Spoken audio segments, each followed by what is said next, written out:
losses with forced marriages, teenage pregnancies, violence, lost learning and diminished nutrition sharply on the rise, sparking a debate on the urgency to safely reopen schools. We will be having this conversation with a panel of guests. Among them is Mrs. Edna Lenku, who is Kajiado's First Lady and the chairperson of the communication of the County First Ladies Association. She has been involved in activities around girl-child education, support systems, menstrual hygiene management, promotion of beadwork and environmental conservation. In her capacity as First Lady of Kajiado County, Mrs. Lenku devotes her energy and time to advance the development agenda around these critical areas to promote social economic development. Also with us in this conversation is Dr. Judith Oloh, who is the Chief Executive Officer of the East African ESC Rights and an advocate of the High Court of Kenya, having been admitted to the Kenyan Bar in 2012.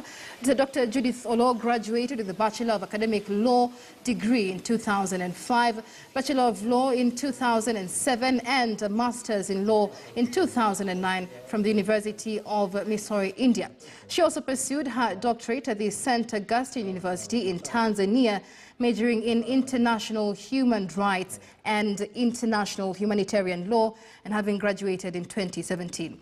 She also has worked as a lecturer and head of Department of Private Law at the Catholic University of Eastern Africa. At the time of her appointment, she was a lecturer at the Jomo Kenyatta University of Agriculture and Technology, heading the Department of Public Law. She has also published a number of articles on various human rights concerns. Dr. Oloh is passionate about education and rights of the girl child. Now, later on, we'll also be joined by Peter Kutere. Currently, he is the County Coordinator of Children's Services in Homa Bay County. Peter has 23 years' experience working in child-related services across the country. He has worked in 4 counties, including Kakamega, where he was manager at the Kakamega Rehabilitation School. He also worked in Turkana and Elgeyo Marakwet counties as a sub-county children's officer. Also joining us in this conversation, Martin Onyango, an advocate of the High Court of Kenya and currently serving as a senior legal advisor at the Center for Reproductive Health Rights. He serves in this capacity as a public interest litigator, international criminal law expert, human rights and democracy defender, legislative and public policy advocacy consultant. He will be joining us in this conversation. And last but not least is Kennedy Oyer, currently the chairperson of the Homa Bay County Education Network. He has been working in the education sector for more than 7 years and has been involved in various policy processes at the county and national level. He's very passionate about working with like-minded individuals in driving education matters in the county and ensuring that each child has access to quality-based education. Well, let's now kick off this conversation. We'll be speaking first to Mrs. Edna Lenku, the Kajiado First Lady, and Dr. Judith Oloh, the Chief Executive Officer of the East African Center for Human Rights. Ladies, many thanks for joining us. Mrs. Lenku, let's begin with you. There has been, in the recent past, media reports a rise in cases of teenage pregnancies across the county. Homa Bay and Kajiado counties, however, top the list there, with more than 6,000 teenage pregnancies reported since the coronavirus pandemic. Talk to us about the situation and how children have suffered in Kajiado County. Good afternoon, everyone. My name is Edna. My name is Edna from Kajiado County, and as you say, Michelle, I am the chairperson in the communication. That was then, but now I am the current treasurer of the County First Ladies Association. And I am grateful for your invitation to this panel, and I greet everyone. Well, Kajiado County has been having the challenges of teenage pregnancy, and among others, the FGM. And all this has been seen rising because of the COVID issues that has come. One thing that I've noticed is that the challenges that are being faced faced in the urban setup due to COVID is different from the ones that are being faced by the children in the rural setup. we have noticed that a number of children in Kajiado County within the urban setup, most of them have been locked inside their houses and have not been able to do a lot of things. And it has been difficult for the children, even in their growth, in their development. So, and the fact that children did not have anything to do and being in the house was a challenge to the children in Kajiado County in the urban setup. While in the rural areas, we noticed because of the COVID, a number of children have been used by the parents to like extra pair of hands to make sure that work is being done at home. So generally, COVID has come and it has really affected the children. But in a way also, this COVID issue and the children has also created a bonding factor with the parents and the children. So that is the situation in Kajiado, and it's sad that even during this COVID time, that the number of teenage pregnancy in Kajiado has rose actually to around 5,000, which has not been something very pleasant to the leaders in Kajiado and even to the parents in Kajiado. So we have also noticed that a number of children have undergone some FGM, which is not a nice thing that we want to see in Kajiado County. And we as leaders and various stakeholders, we are here and we are supporting many people who are advocating for the future of the children. Thank you so much, Michelle. I think that is what I have for now. For example, many would say that harmful cultural practices are highly to blame for the high number of teenage pregnancies, for example, early marriages and cases of FGM that have been seen. There's terrifying data here from the Kenya Health Information System survey revealing that 4,000 girls had been abused and impregnated in those 4 months from March to June 2020. Let's talk about that and the fact that there really are harmful practices within the society that are fueling and driving these cases of teenage pregnancies. Mm-hmm. You are right. The cultural practices have been an issue, and it has been a challenge for the people. It has been a challenge for the parents because of the culture. But as leaders, we've been going around and talking to the parents and telling them the importance of children sticking at home so that in future they can go back to school once they open, and we are happy the schools have been open. And as leaders of Kajiado County, one thing that we were trying to do to to take care of the cultural practices are the policies that we've put down to make sure that it protects the children. Already, Kajiado County has come up with a gender policy, which has been written down, but it has to be passed and launched. However, the FGM policy that we have, which has been an issue, has been passed and launched, and the community has embraced that. But still, it's difficult for the community in Kajiado to understand. But as leaders, we must lead by example, reach out to them and talk to them on the effects that affect their children.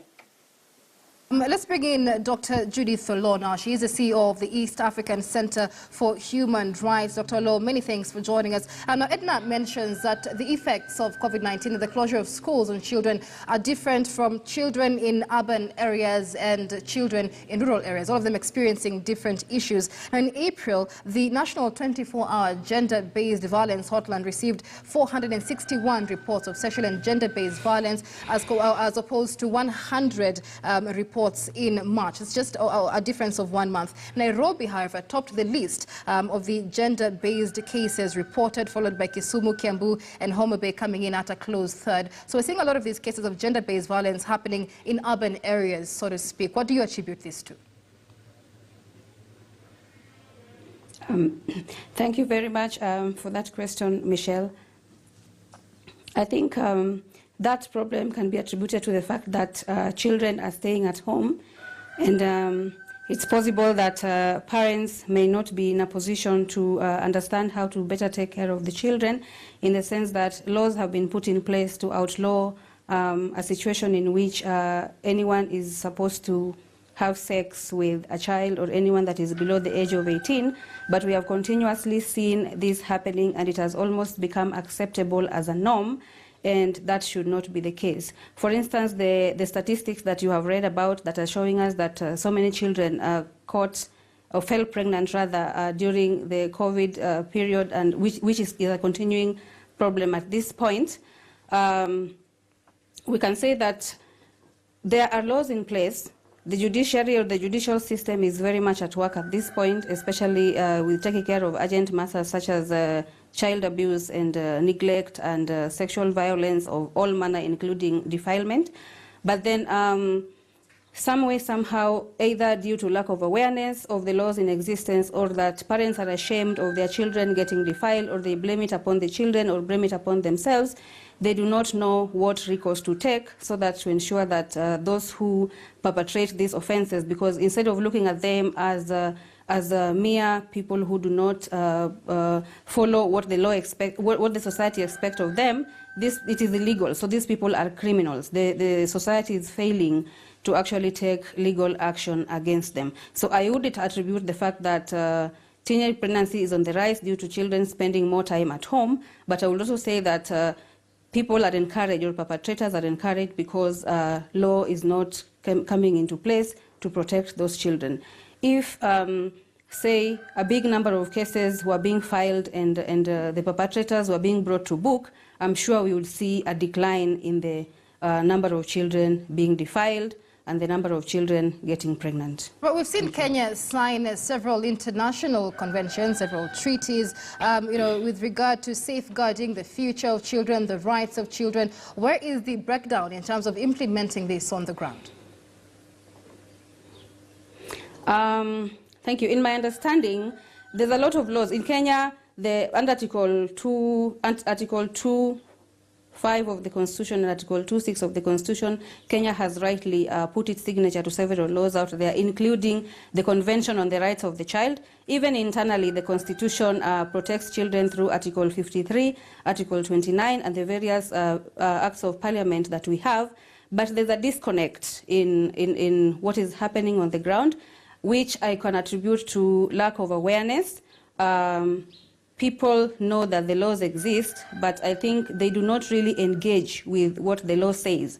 So they would rather look the other way, or just a few of them would pursue a course of action that would lead to someone, a defiler or an abuser, being actually held to account. So I attribute the lack of connectivity between the laws and what is happening on the ground to lack of awareness. Right, so let's bring in now Mr. Kennedy Nyamura, who is the chairperson of the Homa Bay County Education Network. Many thanks for joining us here on this conversation. Homa Bay County has been singled out as one of the counties with the highest number of teen pregnancies since the COVID-19 pandemic and the closure of schools. In fact, data here shows that about 11,000 girls are expected to miss and drop out of school due to sexual abuse and early pregnancy cases. Talk to us about how this has impacted the child population in Homa Bay County.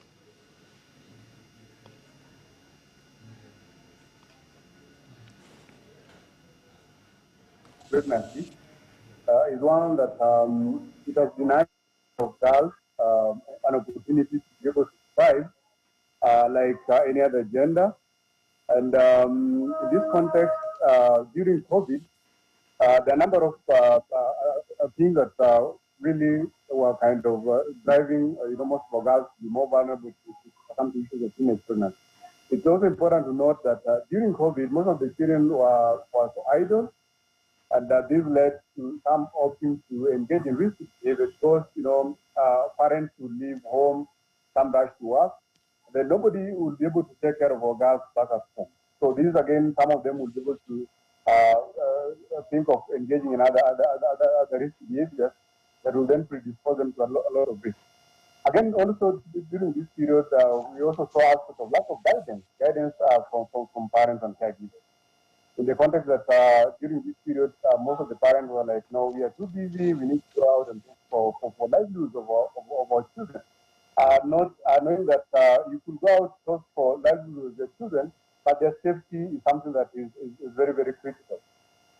And then the other thing is that during this period, we also witnessed a number of parents just decided just to send their girls in the name of visiting their relatives. And, some of the girls who are being sent to visit relatives already had developed some different character traits, which the relatives were not able to understand. So upon such kind of visits, then, some of those who are being visited didn't even have a lot of vested interest to be able to understand what these girls then would be doing. And this, we realized that this then gave an opportunity to some of these girls who had already started maturing up to be able to engage in some malpractices, which again now led to some of the cases that we are talking about.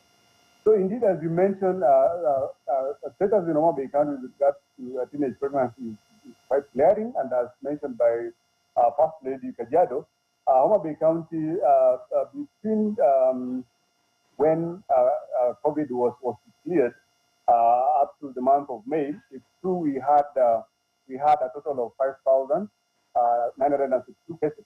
And this again links closely to a very close study that was done by Population Council that rated Homa Bay County to be second with regard to having high cases of girls becoming pregnant, and also some of them leaving school.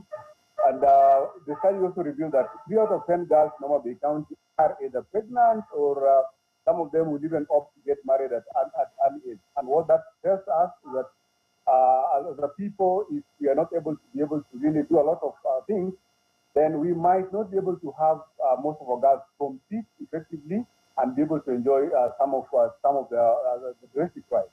And for all this, we also talk about factors that fuel a number of these cases. And most of these cases we find that they're very prominent in rural setups, where some households, due to low income levels, then some of the parents are not able to afford the basic necessities. Like we know when our girls undergo adolescence period, which is a transition period, you realize that that is a period that so many changes are taking place into our girls. They are trying to experience themselves. And at that point that they would even start undergoing menstruation cycle. So when these girls are not able to get some of the essentials that will enable them to be able to, they will opt to get some of these elsewhere, which will always not come free of charge. Other factors that have also been issues of gender-based violence. We're talking about high cases of defilement. See? And these again are linked. High cases of defilement will link also to the number of cases that we are seeing about. The other bit is also issues to do with peer pressure. Young people, they grow up, they will also want to behave as fellow peers. And at that point, when they don't get a lot of guidance, and then they will find themselves, falling into a lot of stuff. The other bit is also you realize that there's a lack of communication barrier between parents. Because some parents feel that discussing issues to do with sexual sexuality with our girls. We seem to have lost audio there with Mr. Peter Kutere. Let's now get contact with Martin Onyango. He is a senior legal advisor at the Center for Reproductive Health Rights. Martin, many thanks for joining us. With all that has been said, many would want to blame harmful practices like early child marriage and issues of female genital mutilation as well. But there are those who say, of the number of teenage pregnancies that have been reported, the fathers of these babies are likely to be under 18, minors themselves, boys who themselves are not in school. So let's talk about the policy and legislative interventions that already have been put in place in the country. That we had in 2019 there, the Reproductive Health Care Bill of 2019 that was introduced by Senator Susan Kihika, and it was among other things, touching on family planning, assisted reproduction, and safe motherhood. And so among those things was introducing contraception to children at this age, because they are sexually active at a very young age. Let's talk about how the Reproductive Health Care Bill has been received and its impact so far. Thanks so much, and I'm glad to join you in this show. I work for the Center for Reproductive Rights. It's not Center for Reproductive Health Rights. but yes, we work on reproductive health rights. Thanks so much for giving us an opportunity to join this show. First of all, I want to begin by saying that when we talk about children, children are not one category. You have children from 0 up to 18, and the needs of these children, their reproductive health needs, their health needs vary depending on age. So quickly to get into the question about reproductive health rights of children. When you talk about adolescents, they're children. They are below the age of 18. Largely, we are talking about 14 to 18 years of age.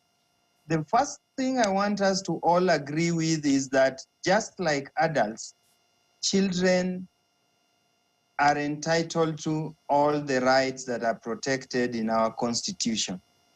However, because of their unique age, children have special enhanced protection, both in the Constitution but also under various laws, as we've discussed. And part of the rights that children have, and here I'm specifically talking about children of reproductive age. Reproductive age begins at the age of about 12. The Ministry of Health has done research and confirmed that actually a sexual debut in this country in some places, or for some children, it's as low as 11 years of age. It therefore means that from the age of about 11 heading to 12, children are now cognizant of their reproductive abilities, their evolving reproductive capacities, and therefore, as part of their growth, they will get involved, including in sexual intercourse. What is missing and what is not strongly emphasized in the whole of this discussion is that why are we having a challenge with children in their reproductive cycle development?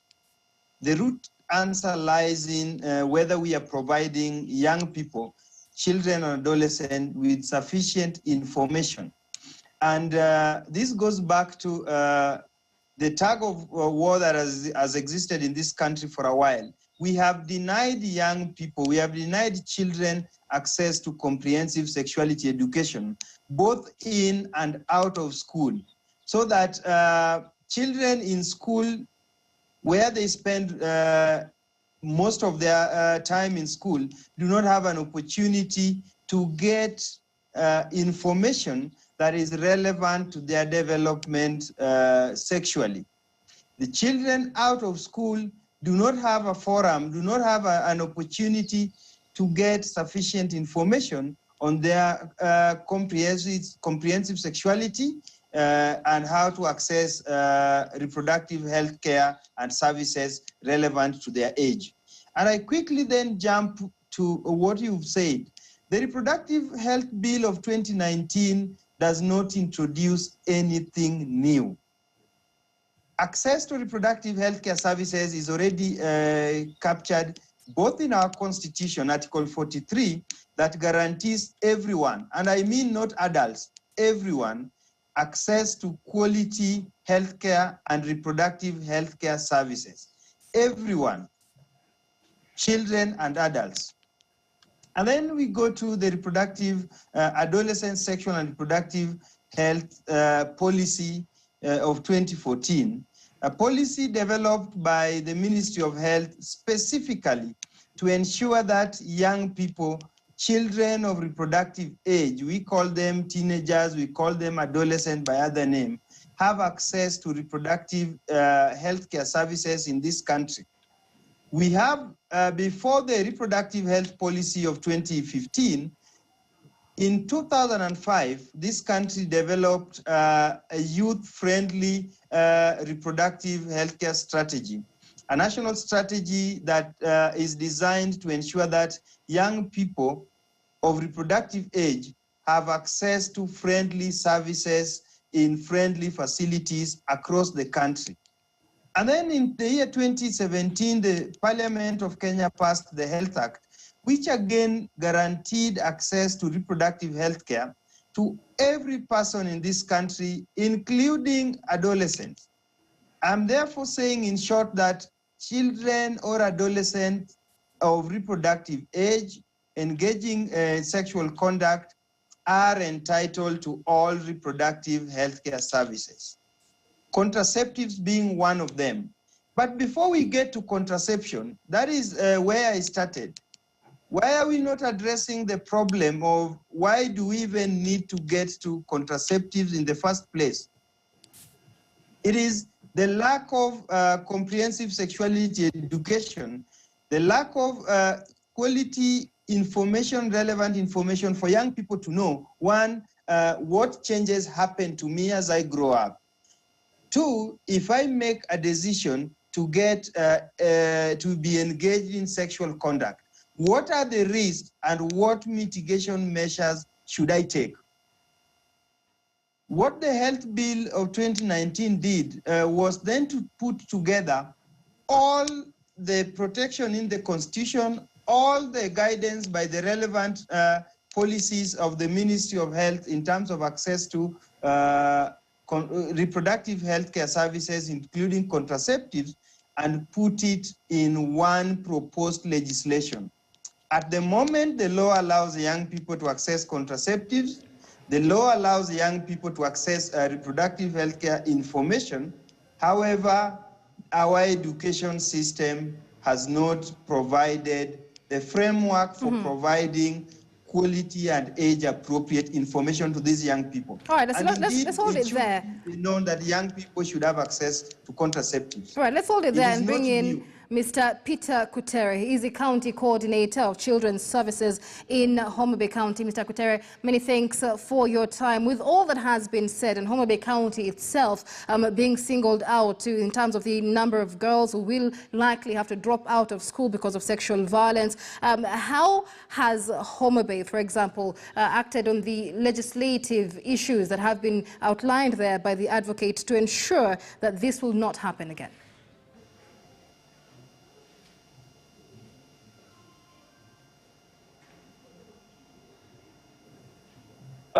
Thank you so much, Madam, for this issue. Hello, you're getting me? Hello? Hello? We can hear you loud and clear, Mr. Kutere. Go ahead. Yeah. What I want us to agree from the onset is that actually the challenge of violence against children and the issues of teenage pregnancy are not new with us. These are not things that came as a result of COVID. I remember there was a survey that was taken by the Ministry of Health, and it was even published, and they say we rank second to Narok. So what I want to appreciate is that these challenges have been with us. As a children's department officer, I may not actually say that I have an exact figure, but what is we need to know that there are underlying causes to this. And one of them is poverty. We understand that, to a high extent, most of the population in Homa Bay, people are poor. But what is worsening this is that there is, parental kind of negligence, poor parenting. These children have not been mentored properly. Our parents are avoiding to, induct the children, talk to them about their sexuality, the fact that there are physiological changes that are taking place. So what happens is that our girls have been left to peers and other persons like the border who take advantage of them and lure them to the vice. But what I want to note is that with the pandemic that set into the country around April, the numbers are unlikely to go high. But what we are saying, because some of these statistics we get in teenage pregnancies, the valid information we get is from Ministry of Health, and that is where these girls go for their antenatal clinics. And in most cases, they go there as if we have a doctor here in their second trimester. That is around 5 or 6 months. If actually a girl got pregnant within the COVID period, maybe around April, they may not have gone to the clinic. So the statistics we are getting are statistics that happened before COVID. What we are likely to maybe get in the following reports is maybe in the month of November. That is when we are likely to get the full impact of COVID. But what I know is that COVID destroyed the livelihoods of families.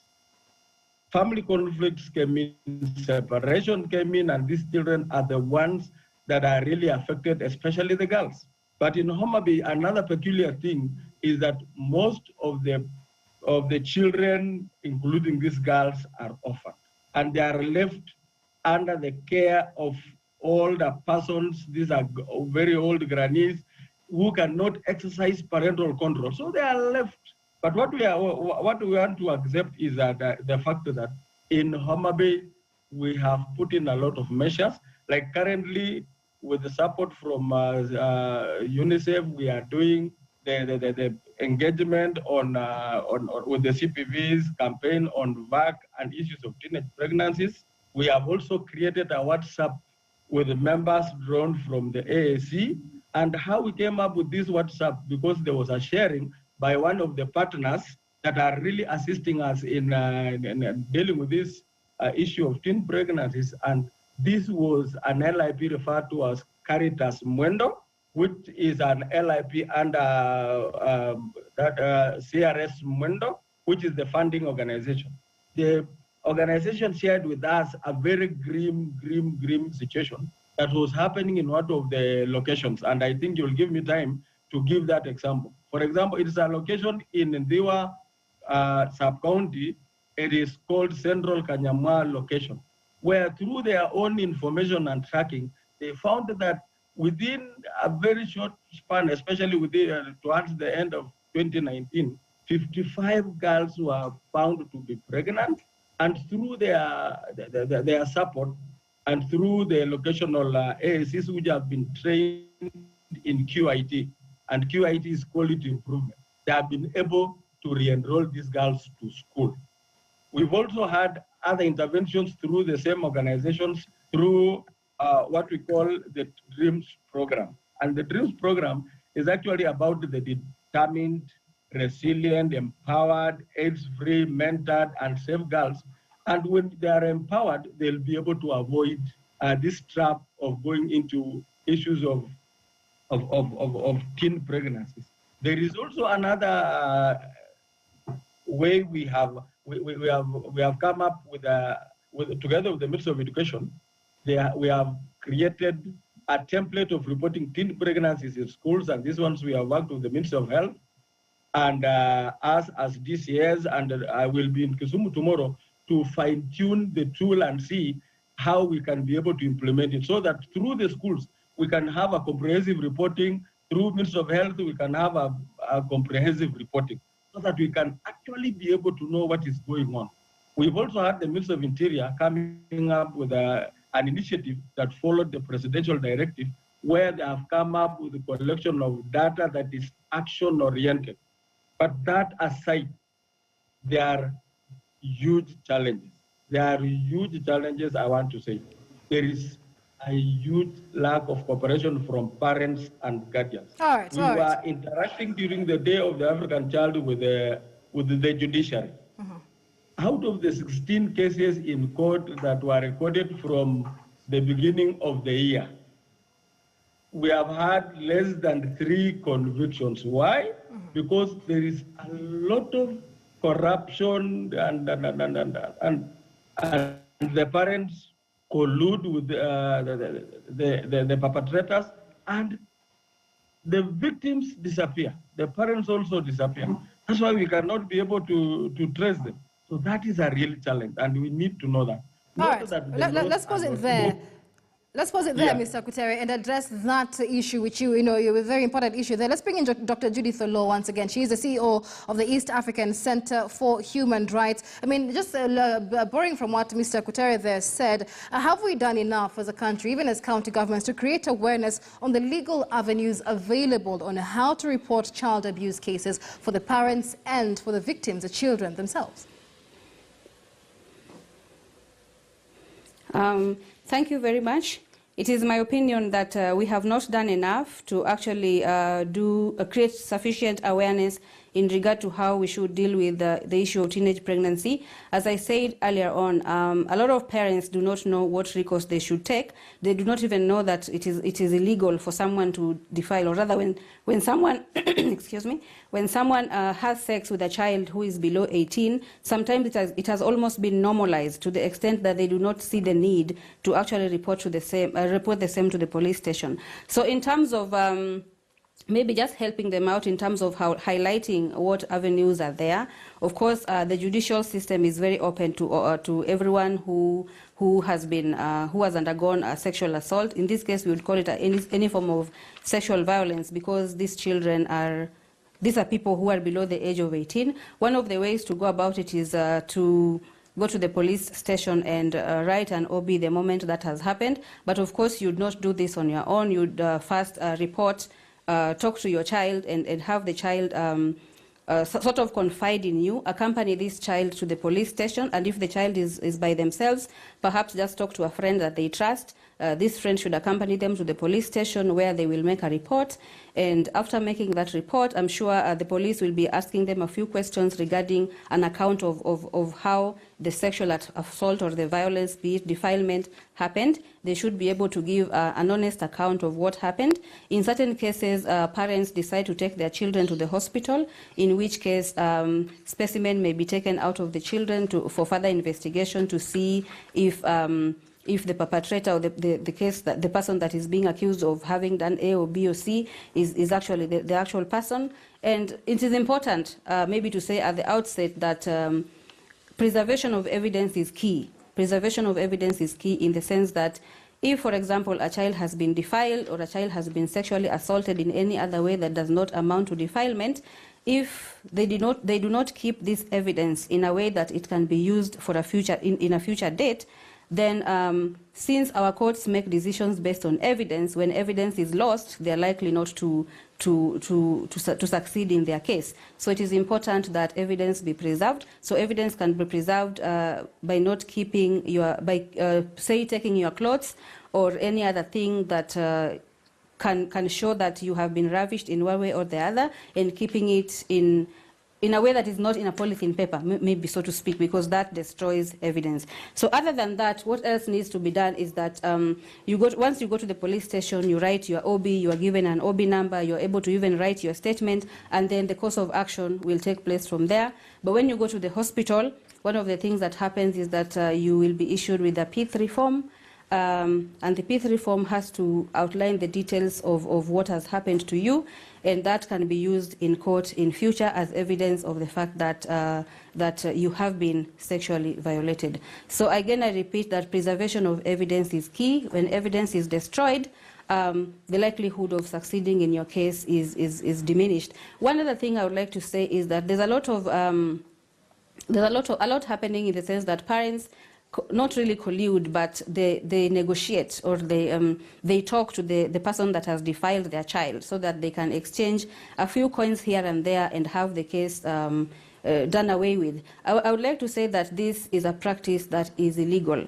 Once your child has been defiled, take the right course of action by going to the hospital or going to the police station and have the matter forwarded, but then you cannot negotiate with a defiler. You cannot negotiate with a criminal, so that the case is done away with. Other parents also get to marry off their children to the very, very persons who have defiled them.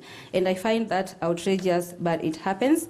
And so we just want to say that it is wrong for a parent to consider marrying their child off to the very person who has defiled them. And in any case, marrying off a child who is below the age of 18 remains criminal and cannot be, there's no other way around it. Mm-hmm. I mean, could it be, Judith, that part of the reason why many parents and many victims don't want to go through the legal system, going to hospital, going to the police, perhaps having the matter forwarded to court, could it be that, the legal process itself has too many hurdles, is too expensive for these families who are mostly find themselves in these positions because of poverty in the first place? Yes. That is very likely the case. It is true that our courts are clogged with so many cases, and so many people would rather avoid going through the court process and just look the other way. But it is important that the court process takes place because these people have to be brought to book. The reason why teenage pregnancy has been normalized, every child you see around in the villages under the age of 18 has been pregnant by the time that by the time that they're at the age of 18. And so this has become normal, mainly because we do not take the right course of action that we ought to take. So in as much as the court process may be elongated, the court process may be expensive, and in case if it is a criminal case, it's actually the government that takes care of it. So there's really not much cost to the parent as such. But then maybe just to mention that, to encourage parents who feel that their child will be exposed, because a lot of parents are ashamed that my child is pregnant. What am I going to say? What will people think about me? When you take a course of action against a defilant, you are saving the rest of the girls in the village, or you are saving the rest of the girls around us from such a predicament. So when we bring these people to book, when we are successful in our intervention, say in the court process, these people will be kept behind bars away from the society, where if we did not take action against them, they would continue to defile our children to the extent that the future generation of our society will remain disturbed, or so to speak. Absolutely. Let's bring in First Lady of Kajiado County, Edna Lenko, once again. And Edna, listening to what has been said, especially Judith, they're saying, there's been such a few convictions, especially because the court the court process may be tedious, but, many parents and parents of victims engage in local arrangements with the perpetrators of sexual violence, especially in communities where early marriages seem to have been normalized by tradition. So to that end, what current interventions has Kajiado County put in place regarding these issues? Thank you so much, Michelle. Once again, I want to agree with my fellow panelists for them saying that this issue about teenage pregnancy has not started because of COVID-19. It was there before, and COVID has actually given the rise of the teenage pregnancy. There's so many things that can be done, and we continue to do as the people of Kajiado. First and foremost, we have empowered men themselves. We thought, like, in Kajiado, the issue about teenage pregnancy is all about girls. But we thought if we go to the root of everything, then probably men will take it and understand that whatever the girls are going through, it's so much for them, and now we need them as men of the society and the leaders of the society to come and take the lead and try and advocate for the gender-based violence.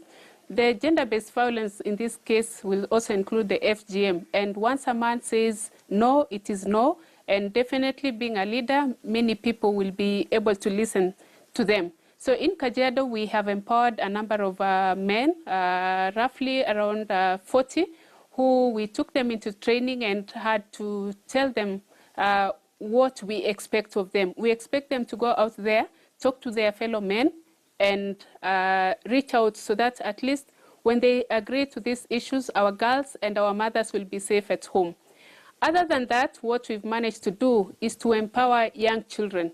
Whenever we go around talking to the children on the mentorship issues, sometimes we find children who are very outgoing, and we empower them to go and tell the story, go and talk to your fellow child on what can be done about this teenage pregnancy. Because some issues, we are leaders, we are grown up, but sometimes when you go to the children trying to talk to them, they will hide some things. So we have made sure that we have children we have spotted here and there within the county so that they can be able to help us and help us collect the data so that we can be able to catch up with that. In addition, we note that some of these teenage pregnancy and early marriages is caused by the poverty, like it has been said before. Yes, poverty is there, and poverty is not only in Kajiado, poverty is all over Africa, and I continue to say that it is us Africans to take care of our problems. We have to sit down, focus, and find a way of taking care of our issues. And in another issue that I want to say is that even some of the cultures that we have, there are not all of them that are bad. There are some cultures that are very good, and if we can maintain them as people of Africa, the way our aunties used to talk to them. I know my fellow panelists said the grandmothers are not able to take care of their children, but I want to disagree on that, because if we maintain our earlier cultures, like making sure our children speak to their aunties, speak to their grandmothers, they are being taught a bit of culture, which is very important. So I want to say that with the poverty that is all over everywhere, some of the things that we've done is to make sure the county government have reached out to a number of these families that do not have foodstuff. We've been able to distribute a number of foodstuffs to their children, all the way from Magadi to the base of Mount Kilimanjaro. And we have seen that whenever we are taking this foodstuff, the community is very happy that we have given them, and we thank every stakeholder who participated during this COVID season to make sure that we have foodstuff that we are able to give the people of Kajiado. Another thing we have managed to do as the people of Kajiado is to issue the sanitary towels. It's something that is very common, but still we find some people who do not have the sanitary towels. So we've managed to give all the sanitary towels to the girls, and we are happy that even when we are out there doing mentorship, we have men and we have boys coming on board to help us do the mentorship and to issue the sanitary towels. I would like to bring across the issue about the peer pressure. Sometimes it's a challenge in Kajiado, in that not even in Kajiado, everywhere it's a challenge, in that you find some girls, because they have been circumcised, they now see themselves as big children, and now they're able to have boyfriends here and there. So the peer pressure influence is an issue that I've seen in Kajiado. And how we have taken care of that is the mentorship issue.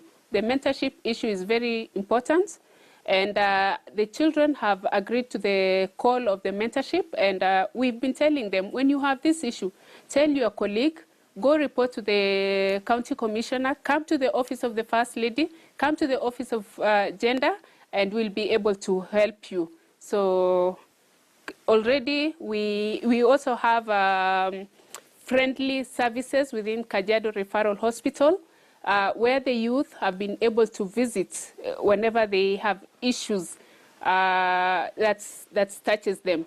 But what we are planning now is to ensure the friendly services is not only in the hospital, it's extended towards the schools, where in the libraries, somewhere like library, you'd have someone who is a counselor within the library. And we are happy that when schools open, those are some of the things that will push over to the schools, so that we can have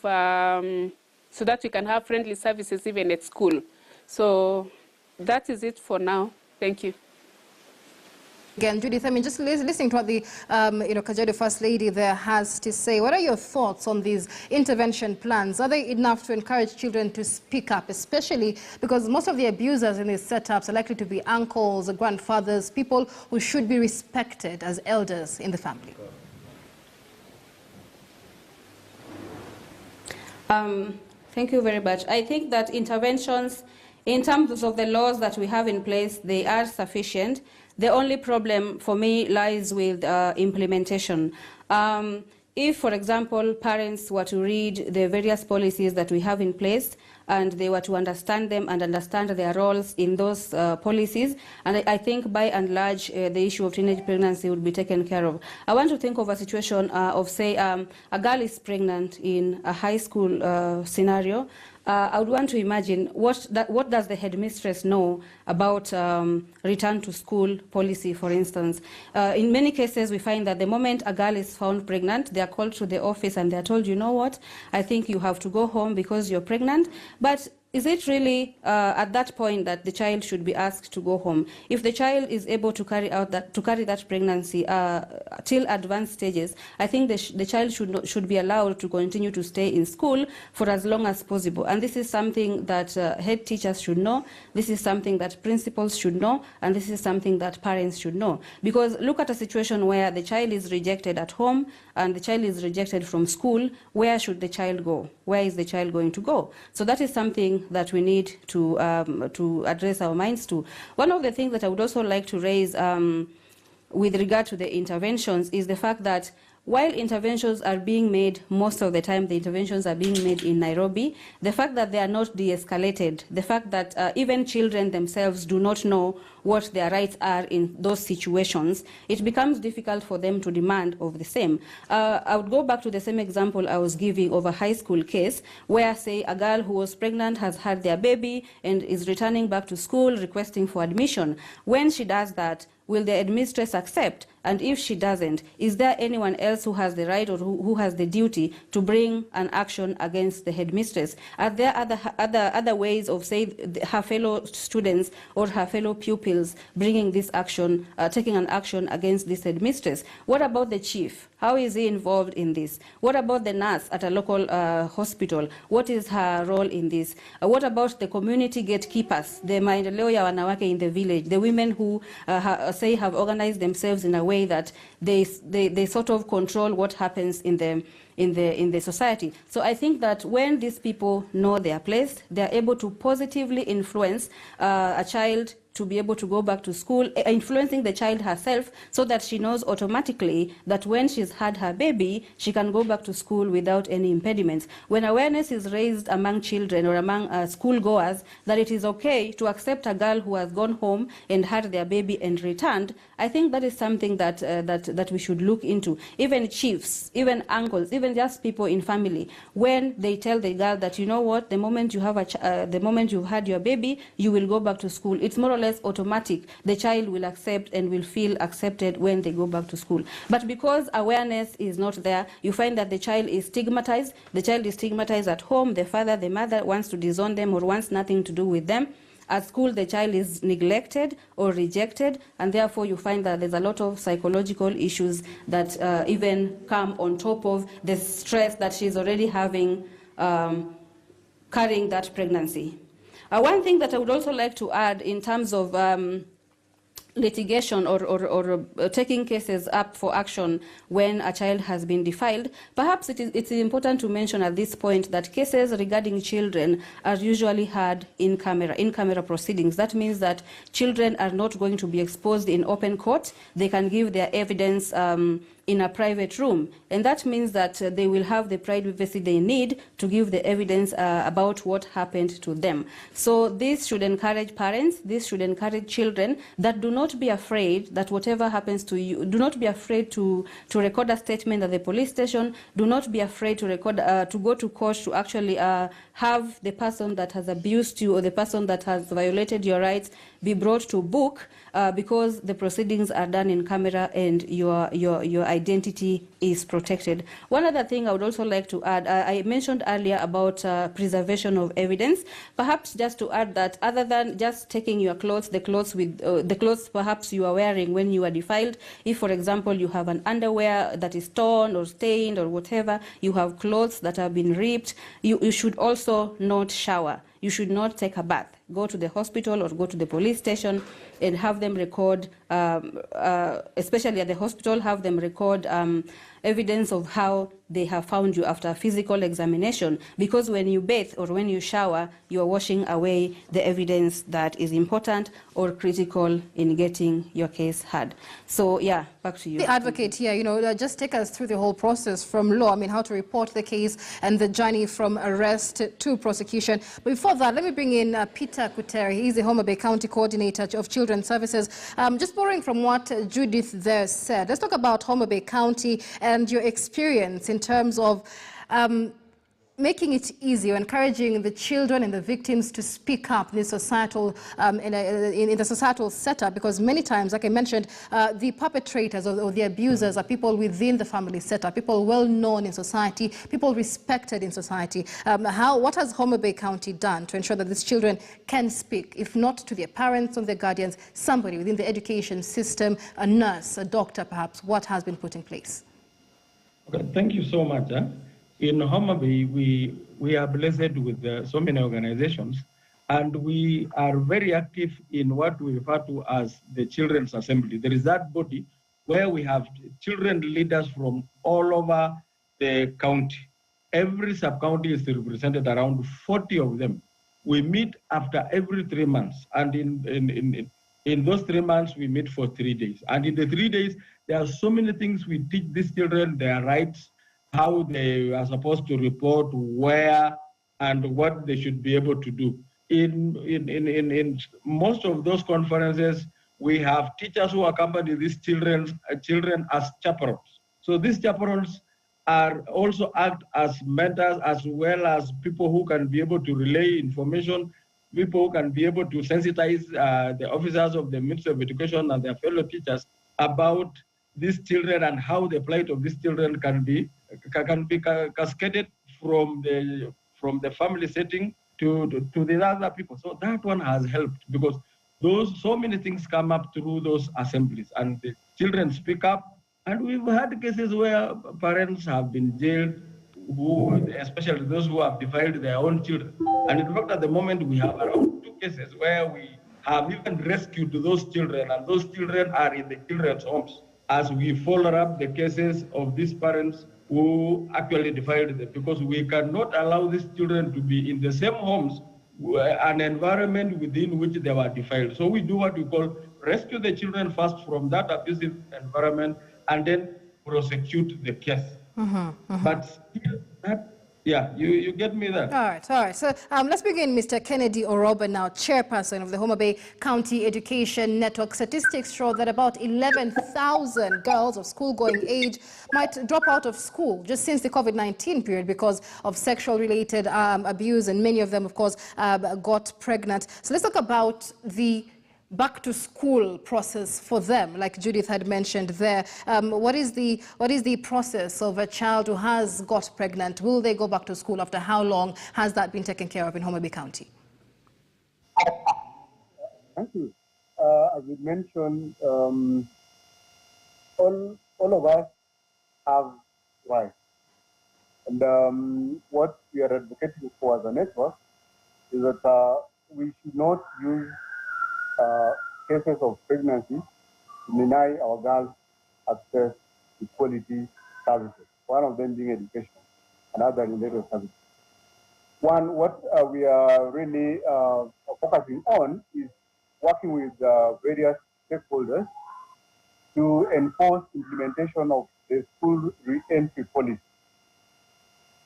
which gives an avenue for all the girls who in one way or the other might have fallen back as a result of pregnancy. Then the policy is very clear that these girls, upon them having delivered, they are supposed to be able to get back to school. And that's one thing that we're picking up with it, just that despite the condition of the girls, they should not be denied the opportunity to get back to school. And this, again, of actors, because there are those actors that have vested interest to work with individual families, where we've got the girls who have given birth. So they're always making follow-up that upon the girls having taken care of the babies to an appropriate age, then these partners will want to track whether this girl has been able to go back to school. This we also are facing with the provincial administrator, within which areas that we've identified that if there's like 10 girls within a given location, then we also have to liaise with the provincial administrator, so that they're also able to help us.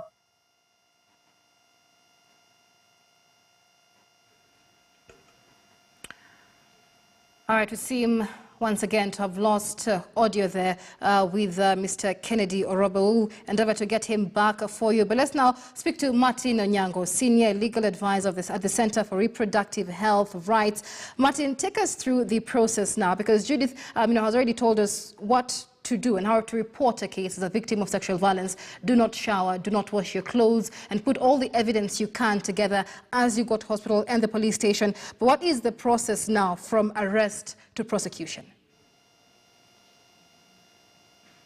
Thanks so much. From arrest of suspect of sexual violence, it takes the normal process of processing a suspect at the police station.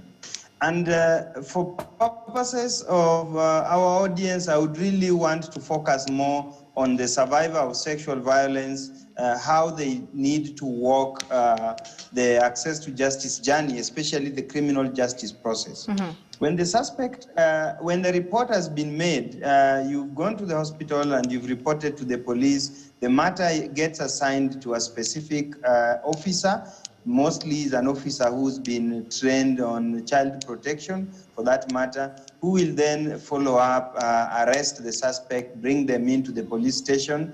The suspect is either released on police bail or processed and taken to court within 24 hours and charged.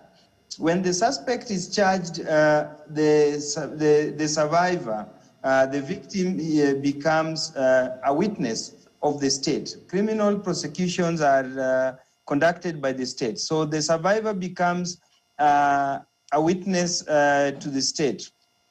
Some of the things we need to note or confirm to the public that, one, children's cases are handled in confidence and not in open court, or the court is cleared so that the child has the best environment to tell their story. So that in instances where you find, for example, a child being in court and the court is packed with the perpetrator of the violation and other people, I'm sure the children's officer, Mr. Peter here, will tell you they will seek for that court to be cleared. And the child should be prepared, if possible, counseled, and affirmed too that really they just need to speak to the court and tell the court what happened, as a matter of trying to elicit evidence to get a conviction. And of course, at the close of the case, then with sufficient evidence, we find the suspect will be found guilty and sentenced. For children who need legal representation, survivors of sexual violence can be represented as the victims in the case. So there are instances where if you find something is happening that is untoward in the process, the victims have a right to be represented in the criminal justice process, independent of the actions of the prosecution. Led by the DPP, just to ensure that justice is served for the child. And there is need to for constant communication by guardians with the investigating officer. The criminal justice process is an outdrawn process. It takes time, it is tiring, and if children are not given support through the journey, and an appreciation that they are doing this not just for themselves, but also for the protection of other children from these violators, they may give up in due course and stop the interest of going to court. So I think in the journey of seeking justice from sexual violence, children need a lot of support. They need a lot of reassurance that actually what they are doing is for the benefit of not just themselves, getting justice for the wrongs done against them, but also for the benefit of other children and other members of the community.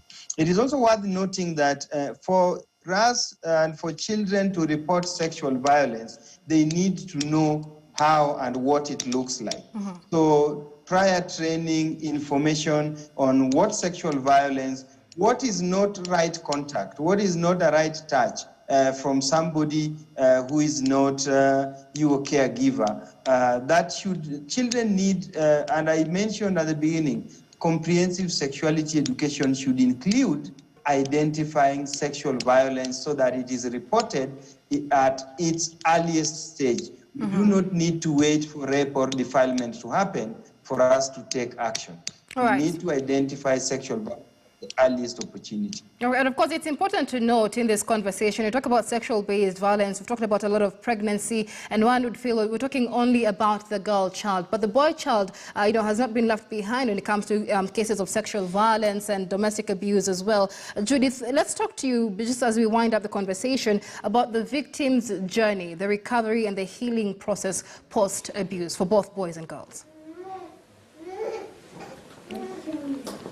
Thank you very much. I would like to allude to the point that my friend Martin has spoken about supporting children as much as possible, seeing as they're young, and that makes them vulnerable. We are called upon to support our children instead of being ashamed by what they have gone through. They're actually the victims as opposed to being the perpetrators of the offense, and we as parents should not feel ashamed or I should not feel ashamed to help them or to stand by them as they seek recourse to whatever has happened to them. So I think that to begin with, psychological support and emotional support is key. As a parent, accept your child, and in case they are pregnant, in case they have contracted, because usually when someone is defiled, chances are, other than just falling pregnant, in other cases they don't fall pregnant, in some cases they do, but when they do, they could also have gotten some other diseases, HIV and other sexually transmitted diseases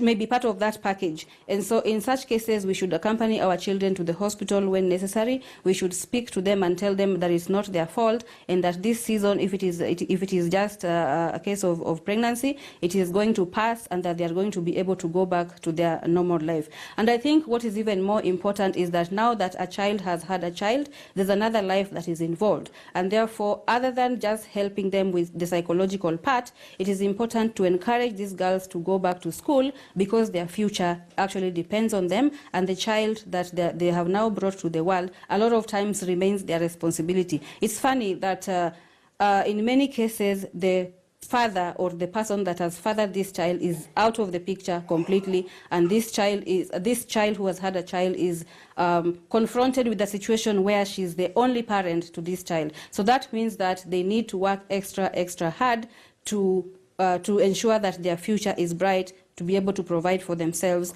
and for their child, for them and for their child. And of course, that is also bearing in mind that part of that psychological and emotional healing, there's the part where we have to follow up on who the father of the child is, to be able to pay child support or to be able to participate in the life of this child. A lot of times it is difficult, if not impossible, because we can see that the society is really full of situations where young girls have children and they're taking care of those children by themselves.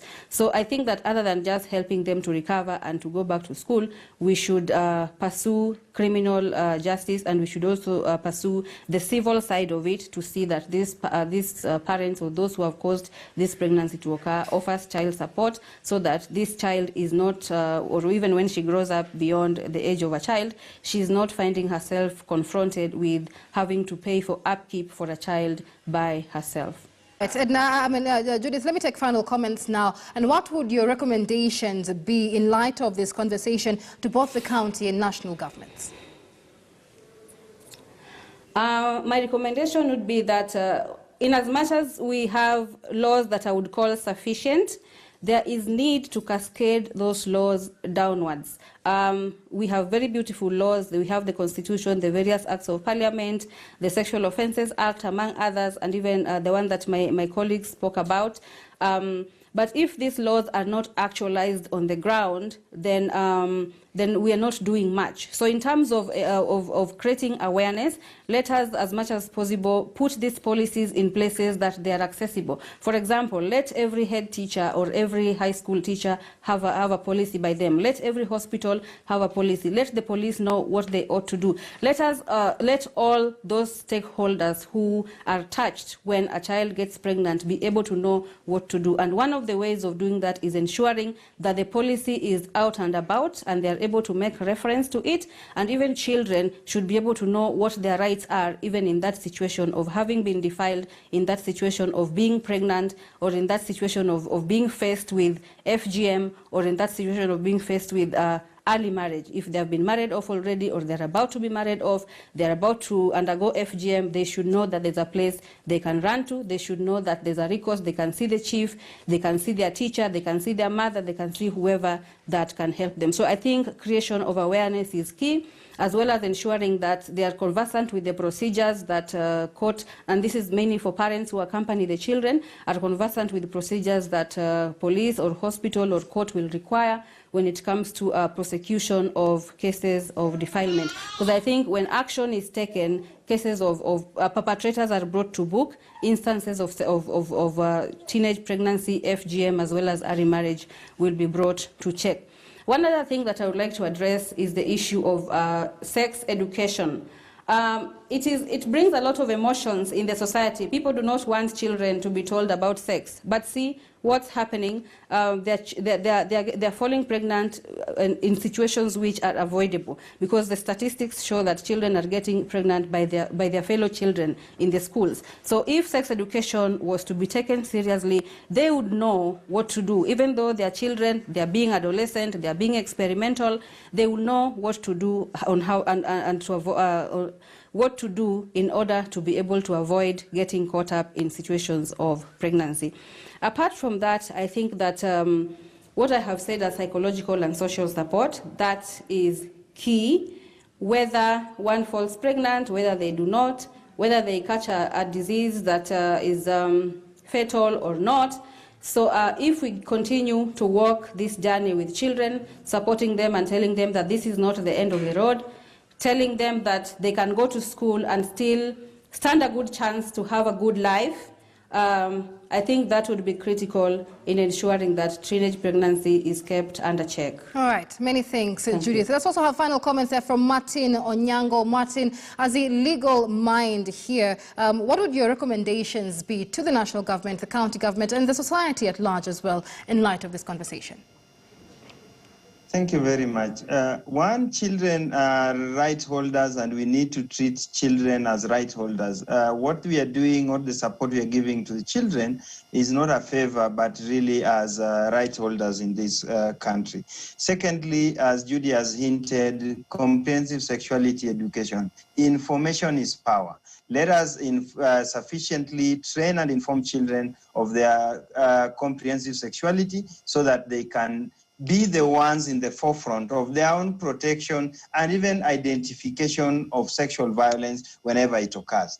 And one thing that we always forget when we have this kind of discussion is, what are the remedies for survivors of sexual violence? When we notice that a child or a woman has been violated, let us avail to them all the options available in law, including informing them that they have a right to decide to terminate that pregnancy, guaranteed by law if it is a result of sexual violence. We can no longer hide any of the options away from women and children just because of our own biases and stigma.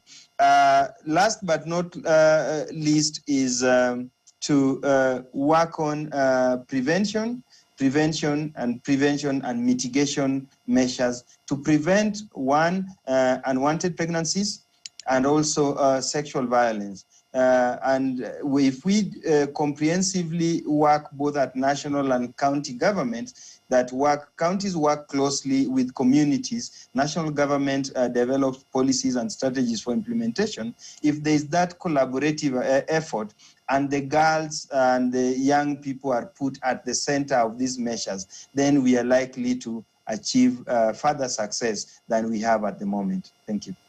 Let's bring in Mr. Peter Kutere. As a children's officer in Homa Bay County, what would your final recommendations be, especially to the county government? Because from this conversation, it is clear that there needs to be fast tracking of the county child protection policy.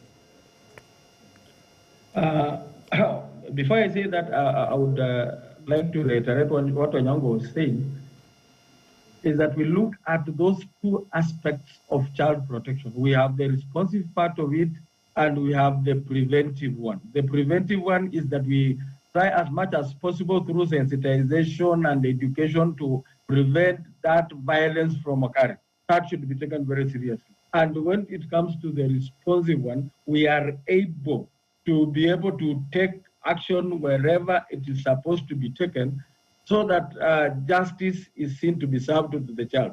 Now, about the kind of work we need to do with the county governments, I think most of the time, maybe when there has been this excuse that children matters are not developed, but county governments are encouraged through our integration, through our support, that they be able to come up with the child protection policy, and they be able to fast track those policies. But I think Homa Bay, we've moved a step ahead, and we hope we'll continuously have the political will from the county government, so that we be able to, fast track the child protection policy, so that somebody may not be able to say, coming up with child support programs, coming up with issues of preventive measures, sensitization.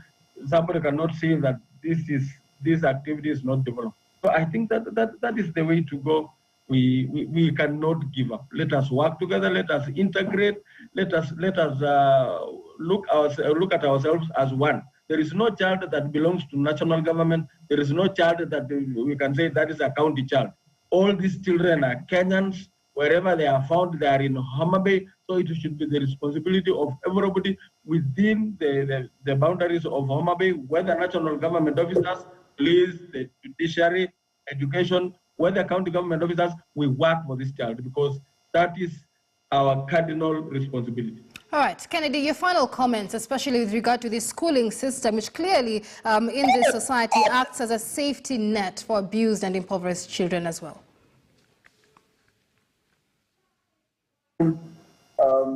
For us to be able to address issues of teenage pregnancy in Homa Bay County, one, we'll really want to really embrace, aspects of multifactorial approach, where different entities, both non-state and state actors, be able to come together, plan together, implement together, and be able just to take stock of whatever results we might intend to have. Then the other bit is also trying just to community members to be more vigilant, be able to report some of these particular cases online, which then will enable aspects of quick response.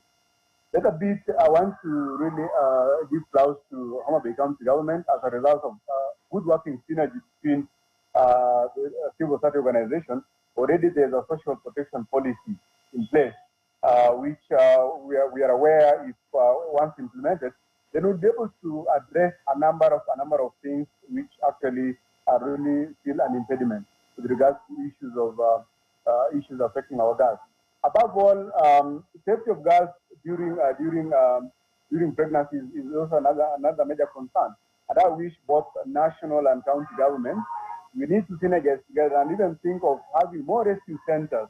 In the event that, because some of these girls might not feel secure wherever they are, but once we have those rescue centers well-resourced with adequate human resource, then we'll be able also to restore self-esteem of these our girls, and they'll be able to live life full of dignity. So moving forward, I know it's doable.